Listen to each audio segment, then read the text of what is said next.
In at number 10, we have the Chalik Ethereum, and in my opinion, this creature really does have to just make this list, because, like, when you look at it and its taming method, and kind of how useful this creature is, but also how much more useful this creature could be if it did get a TLC, it really makes me feel like this creature is in dire need of one. Maybe a slight change in the taming method would be sufficient. Maybe don't make it just a normal knockout tame, but maybe have some kind of different feeding material for a passive tame to make it more accessible to actually tame, because getting that beer is certainly something, but, you know, maybe that it gives the creature some sort of character to just its general identity, so maybe that won't go ahead, and that's fine.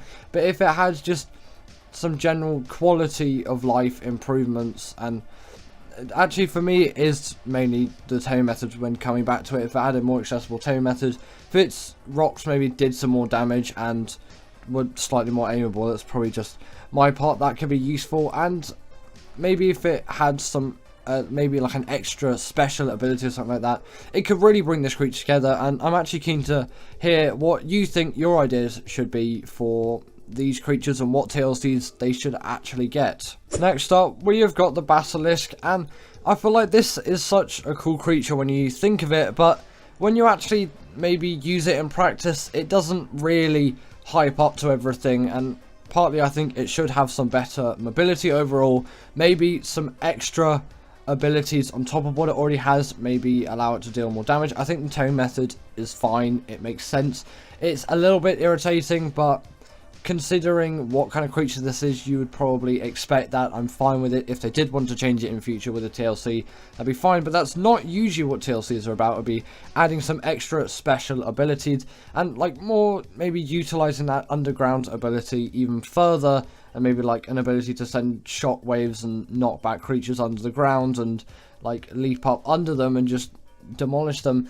You could definitely use some really cool features with that as well, which aren't currently in the game. Now, next up, we've got the Giga, and I feel like it's a time at this point where this creature needs some sort of TLC, and maybe it's not in the most dire need, but I really feel like compared to the Vanosaur and other creatures like that, it's very far behind in just what this creature is and what its abilities are like. And yeah, I know it's a lot easier to tame than a Vanosaur in most cases. It's in some ways a lot more resource intensive because you need all of those trank arrows, but it's not as laborious of a method, and less things can kind of go wrong in the taming of this thing. But I still think it's quite dated in how it works as a creature compared to something like Vanosaur. I'm not saying like make it exactly like that creature, but maybe if it had the stats of like a wild Giga, maybe you'd still keep that rage buff if necessary. Otherwise, remove that, as you know, it's quite a big hindrance, and the Vanosaur doesn't have that. And I know I'm relating it a lot to that creature, but Ark is a different game now than what it was in 2016, so this creature, it has a lot of dated things about it, which is why I'm putting it on this list. I'm not saying like maybe it's in the most dire need of TLC, but I really do think Wildcard should give the Giga at some point a reconsider over, because it's such an influential Ark Tame, and I think it deserves something. In at number 7, we have got the Carb Enies, and I put this thing here as I think it could be a really useful starter tame. It kind of already is, but it could be even better if it had just a little TLC, and maybe increase its movement a little bit, give it some special abilities, possibly some kind of spinning attack that could stun some enemies underwater, maybe give it some better gathering features, possibly something like that. You could even maybe give it the pack buff in a pack. I know it's not really the most useful thing. Again, very keen to hear your ideas on what TLCs you think these creatures should get, and what actually other creatures which I haven't put on this list, which you think you need TLC should actually have. Personally, for me, if it had some kind of special attack on top of it, its saddle is fine. Not like it, yeah, the cementing pace is a little bit of a hindrance. You could make that a little bit cheaper, but it kind of makes sense. It is a good underwater creature. I'd say maybe boost its speed a little bit, add maybe more of an essence of damage, maybe make these things better turret soakers. There are just so many good opportunities with this creature, which I think Wildcard kind of misses out on, and I feel like it could be a really high step of a level over where the Parasaur was. And the Stego is such a different creature now to what it was before it had that TLC, and if the Carb Enemies could go under similar treatment, maybe if not as OP as a Stego, it could be a really useful thing for the Carb Enemies to have, and I personally think it's quite underrated and people don't give it enough credit, and if it had that TLC then maybe it would bring this creature to some new heights. Next up we've got the Angler, the king of harvesting any kinds of silica pearls, but personally I think it can be used and remembered for a lot more than that. It can be just a really great, agile, maybe higher damage dealing creature with some other wealth of abilities, and maybe it could do something with obviously the main thing that defines an anglerfish, which is the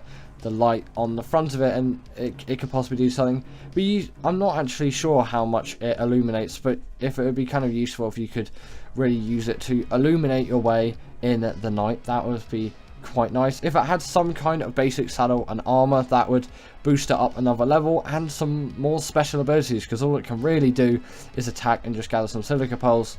And I feel like you can be really inventive with this creature and its design. Although yes, maybe it's not the most dinosaur-like creature, I still think there's a lot that can be done to this creature to improve it in everything that it stands for, instead of just being a good silica pearl gatherer and just your generic basic ocean tame. At number 5 we got the Packy, and this creature really just has to be here for me on this list, and it's kind of sad looking at this because it's so useless, but with just a few simple changes it could be a much better creature. Firstly, if it could gather berries, that would put this thing at significantly better heights for general use. Also, I think the mobility of this creature is fine.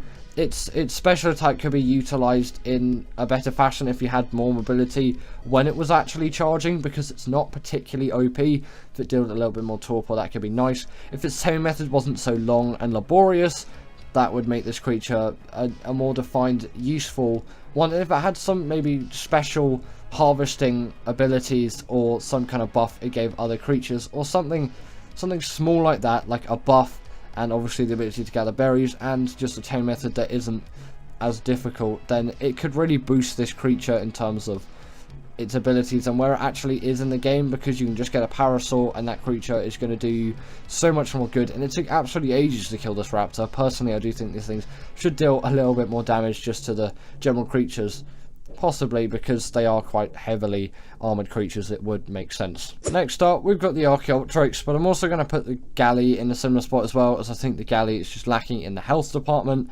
and a bit of damage as well, although it doesn't really need that, and some weight definitely that could drastically improve that creature. And again, maybe a special ability of sorts, maybe like an extra dash. But talking about the Archaeopteryx, since the glide suit came out, and the cinema crops after that as well, this creature is pretty much just useless, and it's just an old version of those two things. If you could use this thing like a cinema crops though, and is sort of an alternative to that creature on other maps, as the cinema crops isn't on every map, then it could really boost this creature. It could just be a better use of a creature. You can still use it like a hang glider, but then you wouldn't have to carry it. It could just go on your back normally. And yeah, there's a few things that you can do with this creature which can turn it from something completely useless to something like the cinema crops. At number 3 we've got the Megaloceros, and the female version, of course, not the male one. That's a good thatch gatherer. Personally, I think, yeah, maybe this is only really used for breeding just Megaloceroses, but you could at least do something with this creature. It can't even attack. It has no attack whatsoever.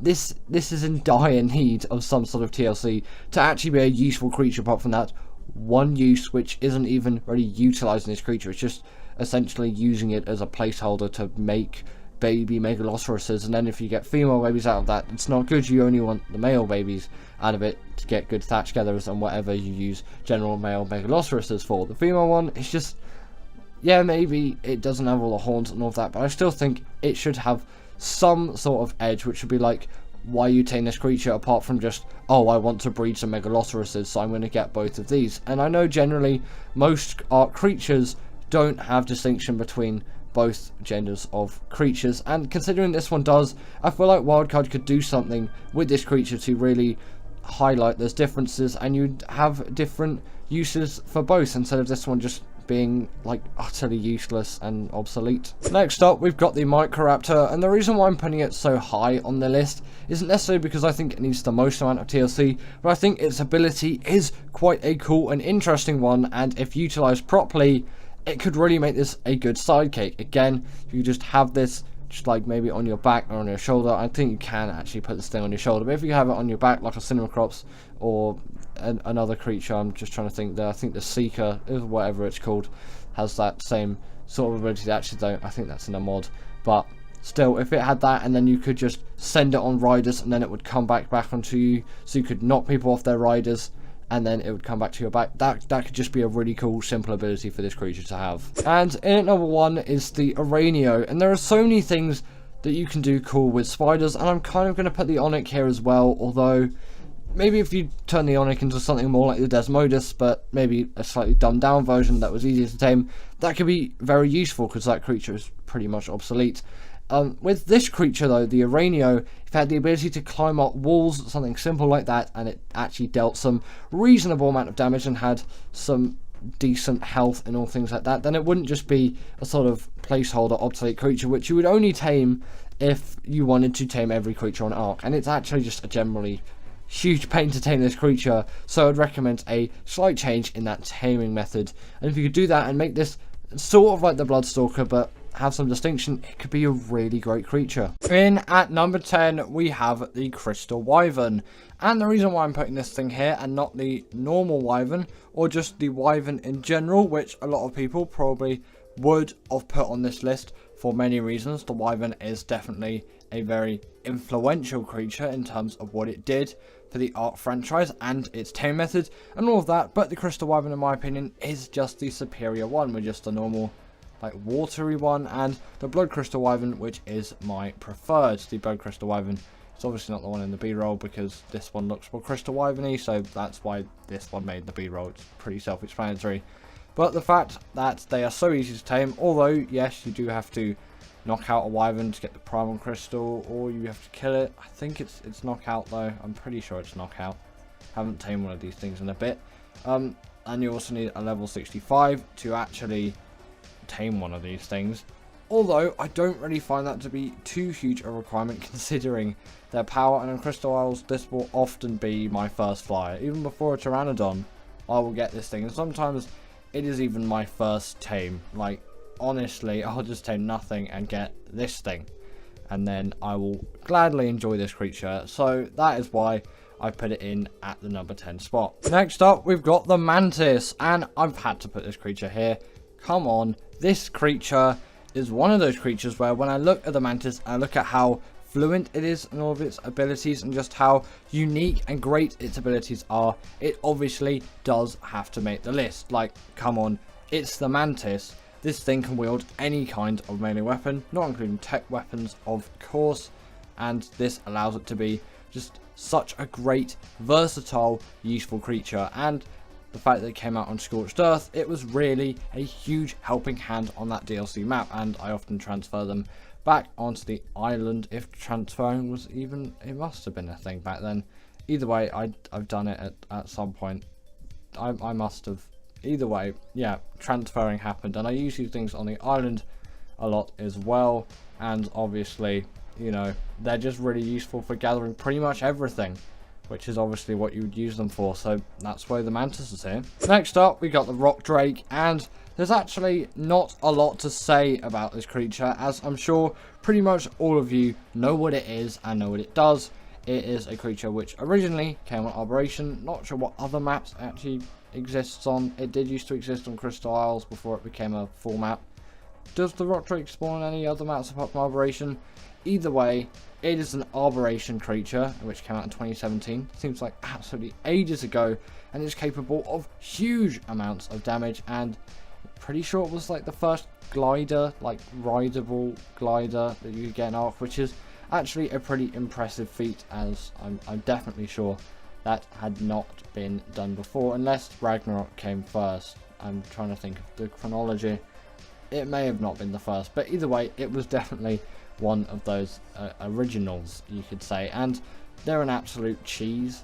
If you do the Rockwell boss fight with them, like that boss fight is a cheese, not the Rock Drake is a cheese. They're not actually particularly easy to tame, and the tame method is pretty much the same as the Wyvern, which again, pretty cool for the time. Next up, we got the Vanosaur, and this is actually one of my favourites, as I've finished it now, but I played through Extinction again, and I was using this thing a lot, and you know, I really liked using this thing across it, and my opinion of this creature has vastly changed. And actually, I did transfer one over from Gen 2, which was an Vanosaur. It's just basically this, but upgraded. On top of that, just essentially is the next variant, but there's a different letter stuck on because it's a different map. And this being a portable turret, obviously I'm not really a PvP player, I'm a PvE player, but still, this being a portable turret allows me to attack creatures in a way that I've never really done before, and do combat in a way that I haven't done before, and I really like enjoyed that new way of doing everything, and that's why I really like this creature. And again, it's like kind of the perfect size creature for me. I don't really like really big great creatures and all of that. I prefer smaller ones. I don't know, it's just me, but that's why the Vanosaur's here. Next up, we have got the Snowowl, and this creature obviously had to make the list. Like, come on, when you think of this creature, you do think of some of the best creatures in Ark, actually. At least that's what I do think, as this has the gliding ability like the Griffin, although it feels a lot smoother. And actually thinking about this, I kind of want to put the Desmodus here as well, so I am going to put the Desmodus here because I haven't put it on the list. The Desmodus is going on the list with the Snowowl in at the number 6 spot, if you didn't know, because I didn't actually tell you. But in at number 6, we have the Snowowl and the Desmodus. Desmodus? Either way, that thing can make Sanguine Elixir and can farm blood bags and all of that. So I really do enjoy that creature for that. But the Snowowl obviously has the ability to glide, like I've just said, same as the Desmodus. But it can also kind of do like a heat-seeking ability, which plays a benefit in PvP and in PvEs. You can track down a player that might be trying to raid your base, or, you know, just a creature that you've lost. You also want to level up stamina on these things quite heavily, not just so they can fly longer distances, as the stamina drain is not really that high. It's so they can heal creatures for longer, as when healing creatures, their stamina will deplete, and, you know, you can probably tell from all of that. So that's why you'd use it for that case. And although they're not as fast as like a Managama or all of that, I'm still perfectly happy with their speed and with their very like unique and useful abilities. They really do have to make the list. Again, Desmodus as well, in at the number 6 spot. Next up, we got the Blood Stalker, and ironically, I probably think that I should put the Desmodus here instead, but I've solidified it in the list now, and I kind of do prefer the Blood Stalker because of what it does. And I don't really use this thing for travel a lot, which people might say is like, well, what's the point then? This is my go-to water creature. This is my favourite underwater creature in Ark. No questions asked. It is just so versatile. It can skim over the top of the water. You can even see creatures under the water as well. It has that ability at its disposal, which kind of helps you if you want to see if danger's near. And it's a really good swimmer under the water as well. And of course, I do use it for like traveling things as well. Although I might just dish out a Mwing or something for a lot of those things, as I'm just nicer with that creature. Or I might actually use the Snowowl to travel around. And there are some great other land suggestions as well, like Thylas and Deinonychuses. Although the Thyla is not a DLC creature, so I'll speak no more of it. But yes, for me, this is my favourite underwater Ark creature. And that's why I've had to put this thing in on this list, in at the number 5 spot. At least I think count right. Yep, it's the number 5 spot. And I wonder if you agree too. Is this your favourite underwater tame, or do you have something else in mind? Now we've got the Reaper, and I had to include this thing here. And in my opinion, it is far superior to the Rock Drake. And Rock Drake lovers may not agree with me on that one, but personally, from experience, the Reaper has always been the better tame over the Rock Drake. Just no questions asked whatsoever. This is my go-to arboration creature. The reason for this is just mainly because that this thing tends to pack a lot in the damage department, and you know that is kind of useful for me. And unlike a creature like the Giga, it doesn't seem as big, and it really does fit into the arboration aesthetic, and it is an absolute cheat to tame on Gen 2. So now I have absolutely loads of these things now, thanks to Raasclark's tutorial. Not sure if Raasclark came up with it actually. He might have. It might have been someone else. I'm not gonna say that Raasclark's a fraud or anything, because I don't think he is at all. I'm just not sure of its origins, but I found it from Raasclark, so let's just say Raasclark made it, because actually in all fact he he probably did. He is quite a highly valued art YouTuber among many, including myself. And obviously, with this Reaper's great aesthetic, great damage, and all those great features, and pretty unique taming methods requiring it to impregnate you, it had to make this list. In at number 3, we got the Mwing. Some people may not agree with this and say the Reaper's better than the Mwing, and you could probably say that, but in my opinion, the Mwing is my favourite travel mount out there, just no questions asked. Although, yes, in some circumstances it's not going to be the best because that gliding ability isn't very suited to the environment, but for most things it will get by. Maybe not in all cases in maps like the island, although it does a lot better than the Rock Drake for gliding along flatter surfaces. Although you don't really have as much protection, as you can't just kind of fly away from everything. But they're not just an incredible glider, they also act as a portable feeding trough and can gather berries as well. And especially on Gen 2, obviously their home map, they're extremely useful for travelling around everywhere, and obviously in the space biome as well. It really does play to a huge benefit to have a creature like this, and you can see the slightly disturbing animation for the feeding trough thing.